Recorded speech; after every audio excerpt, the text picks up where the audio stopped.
మంచిది. దేవుని ఘనమైన పరిశుద్ధ నామముకే మహిమ కలుగును గాక. దేవుని యొక్క మహాకృపను బట్టి గతకాలం అంతా కూడా దేవుడు కాచి కాపాడి ఆయన రెక్కల కింద దాచి మరొక రోజు ఆయన సన్నిధిలో గడపడానికి ఆయన సమయాన్ని దేవుడు మనకు దయచేస్తున్నాడు. అందుని బట్టి యేసయ్యకు ఒకసారి ప్రార్థన చేసుకొని వాక్య భాగంలోకి వెళ్దాం. స్తోత్రం నాయన, మహాపరిశుద్ధుడైన దేవ మీకే వందనాలు, స్తోత్రాలు. మహోన్నత మహాగరుడ మీకు వందనాలు. గొప్ప దేవుడు నాయన, వాక్యమే ఉన్న దేవుడు నాయన. వాక్యం ద్వారా మీరు మాతో మాట్లాడి బలపరిచి దీవించి ఆశించి వాక్యం వినుస్తున్నా చూస్తున్నా ప్రతి బిడ్డను కూడా నాయన మీ వాక్యంలో స్థిరపరిచి ప్రభువా నీవే దేవుడు అని ప్రభువా తండ్రి నాయన అయ్యా మీ ఎందు భయభక్తులు కలిగి ఉన్నాను, సహాయం తెచ్చమని యేసునామములో అడుగుచున్నాం తండ్రి, ఆమేన్. దేవుని ఘనమైన పరిశుద్ధ నామముకే మహిమ కలుగును గాక. వాక్యం వినుచున్నా చూస్తున్నా మీ అందరికీ కూడా ప్రభువైన యేసుక్రీస్తు నామములో అందరికీ కూడా శుభములు వందనములు తెలియజేస్తున్నాను. ఇక్కడ నిన్నటి దినాన యెహోషువ గ్రంథము 4వ అధ్యాయాన్ని మనం చదువుకున్నాం, దాన్ని ధ్యానం చేసుకున్నాం. ఈరోజు 5వ అధ్యాయాన్ని 4వ అధ్యాయంలో ఆ యొర్దాను నది దాటి వెళ్ళిన తర్వాత వాళ్ళు 12 గోత్రాల వాళ్ళు 12 రాళ్ళు తీసుకొని అక్కడ నిలబెట్టారు. నిలబెట్టినప్పుడు పిల్లలు అడుగుతా ఉన్నారు, నిలబెట్టి వాళ్ళు చెప్తున్నారు అనమాట, మీ పిల్లలు ఈ రాళ్ళు ఎందుకు నిలబెట్టారు అని అడిగితే, మీరు దేవుడు యొర్దానును 2 పాయలుగా యొర్దాను నీళ్ళని ఏకరాశిగా ఆపి ఆరిన నేల మీద నీ ప్రజలు నడిపించాడు అని చెప్పి వాళ్ళు చెప్పమని చెప్తున్నాడు. నిజమే, మన జీవితంలో కూడా ఇప్పుడు కూడా మన సాక్ష్యం అనేది ఉండాలి. ఒకప్పుడు ఎలా ఉండేవాడిని, ఇప్పుడు ఈ రోజు ఈ విధంగా దేవుడు నన్ను మార్చాడు అనేది మన సాక్ష్యం. ఆ సాక్ష్యపు రాళ్ళు అనేవి మనకు ఉండడం అనేది ఎంతో ఆశీర్వాదకరం. తర్వాత ఈ 5వ అధ్యాయంలో మనం చూస్తుండగా 5వ అధ్యాయాన్ని మనం చూసుకుందాం. వారు దాటుచుండగా ఇశ్రాయేలు ఎదుట నుండి యెహోవా యొర్దాను నీళ్లు ఎండ చేసిన సంగతి యొర్దానుకు పడమటి దిక్కునున్న అమోరీయుల రాజులందరూ సముద్రమునొద్దనున్న కనానీయుల రాజులందరూ వినినప్పుడు వాడి గుండెలు చెదిరిపోయినాయి. ఇశ్రాయేలు భయం చేత వారికిక ధైర్యమేమీ లేకపోయెను. ఆ సమయమున యెహోవా రాతి కత్తులు చేయించుకొని మరలా ఇశ్రాయేలుకు సున్నతి చేయించమని యెహోషువకు ఆజ్ఞాపింపగా, యెహోషువ రాతి కత్తులు చేయించుకొని సున్నతిగిరి అను స్థలము దగ్గర ఇశ్రాయేలుకు సున్నతి చేయించెను. యెహోషువ సున్నతి చేయించుటకు హేతు ఏమనగా, ఐగుప్తులో నుండి బయలుదేరిన వారందరిలో యుద్ధ సన్నద్ధులైన పురుషులందరూ ఐగుప్తు మార్గమున అరణ్యములో చనిపోయిరి. బయలుదేరిన పురుషులందరూ సున్నతి పొందినవారే, కానీ ఐగుప్తులో నుండి బయలుదేరిన తర్వాత అరణ్య మార్గమందు పుట్టిన వారిలో ఎవరునూ సున్నతి పొంది ఉండలేదు. యెహోవా మనకు ఏ దేశమును ఇచ్చేదనని వారి పితరులతో ప్రమాణం చేసెనో, పాలు తేళ్లు ప్రవహించు ఆ దేశమును తాను వారికి చూపింపనని యెహోవా ప్రమాణం చేసి ఉండెను. గనుక ఐగుప్తులో నుండి వచ్చిన ఆ యోధులందరూ యెహోవా మాట వినకపోయినందున వారు నశించు వరకు ఇశ్రాయేలు 40 సంవత్సరంలో అరణ్యంలో సంచరించు వచ్చిరి. ఆయన వారికి ప్రతిగా పుట్టించిన వారి కుమారులు సున్నతి పొంది ఉండలేదు గనుక వారికి సున్నతి చేయించెను. ఎలయనగా మార్గమున వారికి సున్నతి జరగలేదు. కాబట్టి సమస్త జనము సున్నతి పొందుట తీరిన తర్వాత తాము బాగుపడు వరకు పాలెములోని తమ చోట నిలిచిరి. అప్పుడు యెహోవా, నేడు నేను ఐగుప్తు అవమానమును మీ మీద నుండకుండా దొర్లించి వేసి ఉన్నానని యెహోషువతో అనెను. అందుచేత నీటి వరకు ఆ చోటికి గిల్గాలు అను పేరు. హల్లెలూయా. ఆ గిల్గాల్ దగ్గరికి వచ్చినప్పుడు వీరందరూ కూడా ఐగుప్తులో నుండి వచ్చిన వారందరూ కూడా యూదులైన వారు సున్నతి పొందారు. నిజంగా అబ్రహాముతో ఆ ప్రజలందరూ కూడా సున్నతి చేయించాలన్నప్పుడు వాళ్ళందరినీ కూడా సున్నతి చేయించారు. ఈ 40 సంవత్సరాల కాలంలో దేవుడు అన్ని కూడా పరీక్షిస్తూనే ఉంటాడు. దేవుడు అందరినీ కూడా వారు యోచిస్తూనే ఉంటాడు. వారు ఎవరికి కూడా దేవుడు చెప్పిన మాట మర్చిపోయారు. దేవుడు మాట వినాలన్న ఆశ కానీ ఆలోచన కానీ వారికి లేనే లేదు. ఎంతసేపు కూడా ఐగుప్తులో ఆశలు, ఐగుప్తు యొక్క ఆలోచనలే తప్ప, అంటే లోకం మీద కోరికలే తప్ప దేవుని యొక్క చిత్తాన్ని కానీ దేవుని యొక్క ఉద్దేశాన్ని జరిగించాలన్న ఆలోచన లేనే లేదు. ఈ రోజుకైనా సరే జనులందరూ కూడా ఏ లోకంలో వచ్చే ఆశలన్నిటి మీద వాళ్ళ మనసు పెట్టుకుంటారు కానీ దేవుడు చెప్పినట్టుగా మారు మనసు పొందాలని కానీ, రక్షణ పొందుకొని బాప్తిసం పొందుకొని సిద్ధంగా ఉండాలని కానీ ఆలోచన లేని వారిగానే ఉంటారు. మారు మనసు రక్షణ పొందేది అది ఎప్పుడు ఎందుకు పొందాలి అంటే దేవుని సొత్తుగా, దేవుని పిల్లలుగా, దేవుడు మనకి సొంత రక్షకుడిగా ఉన్నాడని చెప్పేసి మనం సాక్ష్యం ఇవ్వడానికి, మనం ఆయనతో పాటు నడవడానికి మనం పొందవలసిన వారు ఉన్నాం. రోత జీవితాన్ని తీసివేసి కొత్త జీవితంతో నేను పరిశుద్ధుని కనుక మీరు పరిశుద్ధంగా ఉండమని దేవుడు సెలవిచ్చినట్టుగా అది చేయవలసిన వారమే ఉన్నాం. ఆ రోజు వాళ్ళకి సున్నతి శరీర రీతిగా దేవుడు చేయించి ఉండగా వారందరూ కూడా ఆ అరణ్య మార్గంలో ఉండగా ఆ 40 సంవత్సరాల కాలంలో పుట్టిన వారెవ్వరూ కూడా సున్నతి పొందలేదు. మరి అబ్రహాం ద్వారా వచ్చినది, అలాగే దేవుడు వారికి చెప్పింది వారు మర్చిపోయారు, వారు వినలేదు. దేవుడు కూడా వారికి చెప్పలేదు, ఆ మధ్యలో ఎప్పుడు కూడా వారికి చెప్పలేదు. అలాగే ఇప్పుడు ఇక్కడికి వచ్చిన తర్వాత యెహోషువతో చెప్తున్నాడు. ఇప్పుడు వీళ్ళందరూ కూడా కనాను దేశంలో అడుగు పెట్టవలసిన వారే ఉన్నారు. కనాను దేశంలో అడుగు పెట్టేటప్పుడు అబ్రహాముకి ఇచ్చిన వాగ్దానం ప్రకారం ఈ ప్రజలందరూ కూడా తీసుకొని వస్తున్నారు. అందులో కొంత బయలుదేరిన యుద్ధ సన్నద్ధ యోధులు అనేక మంది వారు దేవుని మాట వెనక వారు తప్పుడు మార్గంలో వారి ఇష్టానుసారంగా ఉండి అనేక మంది అక్కడ అరణ్యంలోనే కూలిపోయారు. ఆ తర్వాత వారి పిల్లల్లో వారి సంతానమైన వారికి దేవుడు ఇస్తానన్న రీతిగా వాళ్ళందరూ కూడా దేవుడు చెప్తున్నాడు. దేవుడు చెప్పిన రీతిగా ఇప్పుడు వాళ్ళందరికీ కూడా సున్నతి చేయించాడు. సున్నతి గిరి అనే పర్వతం దగ్గర అక్కడ అందరూ ఆ స్థలం దగ్గర సున్నతి చేయించారు. ఆ ప్రాంతానికి గిల్గాల్ అనే పేరు. ఇశ్రాయేలు గిల్గాల్లో దిగి ఆ నెల 5/14వ తేదీన, అది నెల 14వ తేదీన సాయంకాలం ఎరుకో మైదానంలో పస్కా పండుగను ఆచరించి పస్కా పోయిన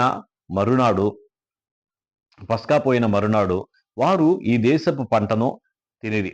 ఈ దేశమందే వారు పొంగకయు వేచబడి ఉన్న భక్ష్యములను తినిరి.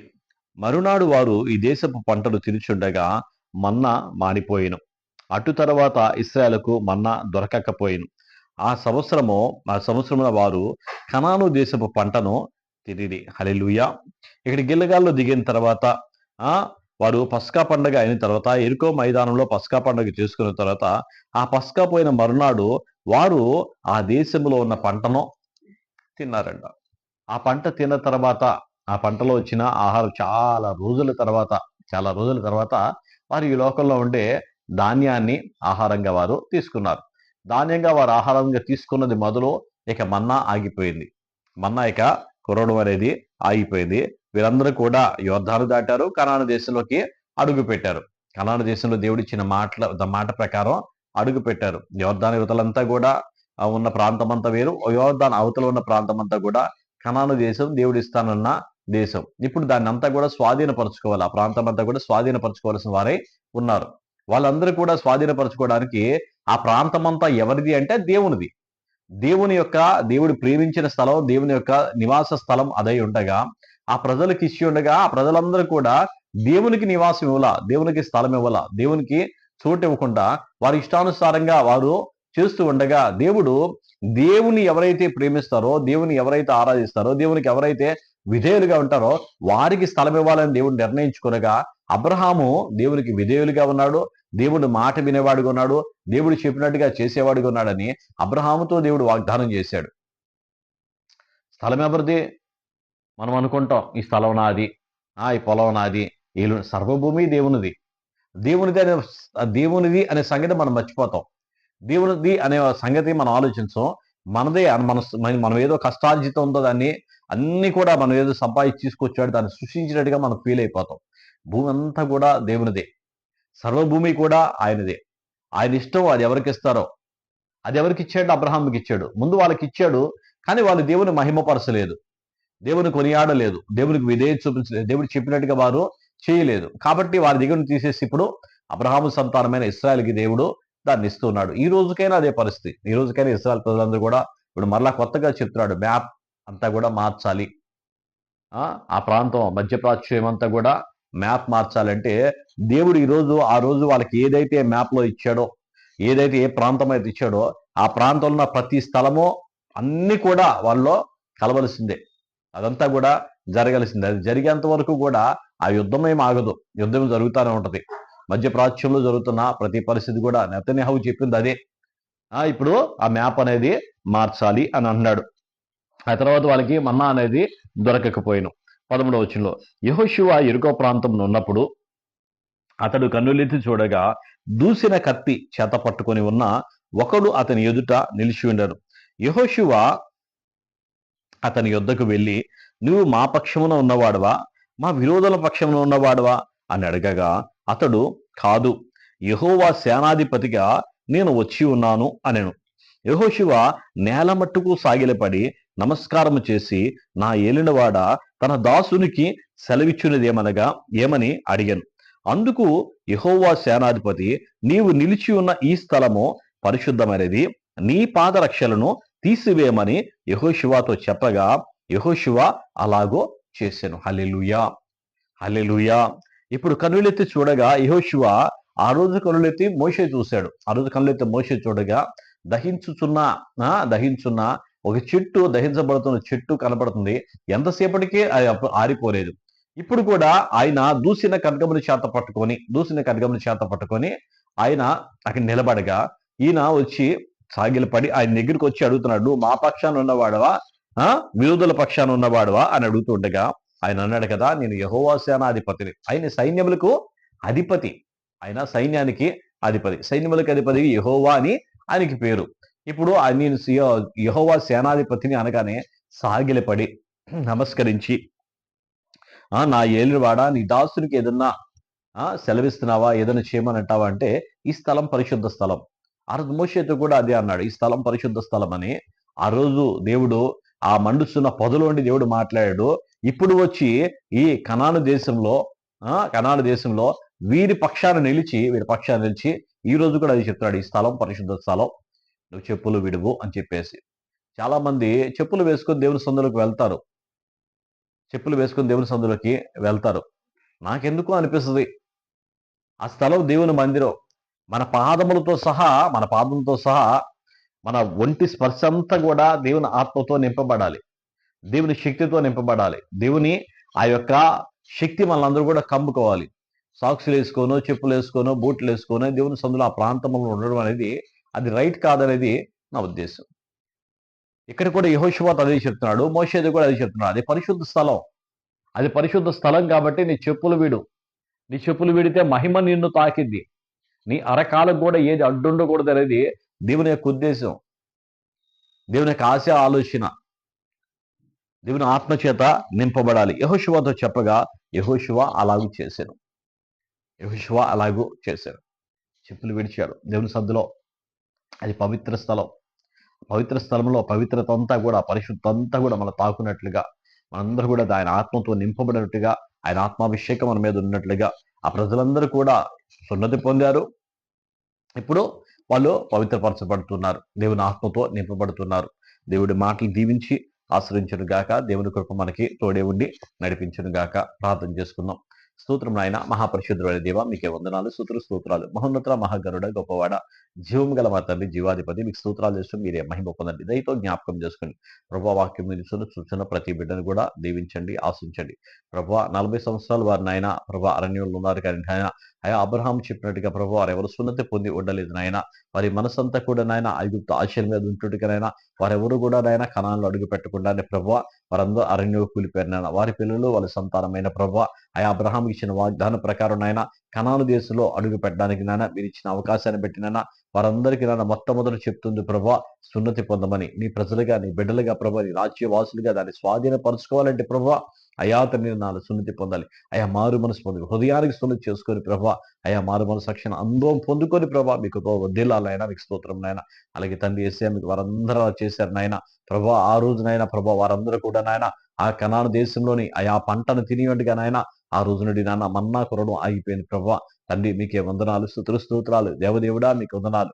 అయా తండ్రి నాన్న పాలు తేళ్లు ప్రవహించే దేశం ఇచ్చే వరకు నాయన అయా పరలోకం నుండి మన్నాను కురిపించవు తండ్రి మీకు స్తోత్రం నాయన.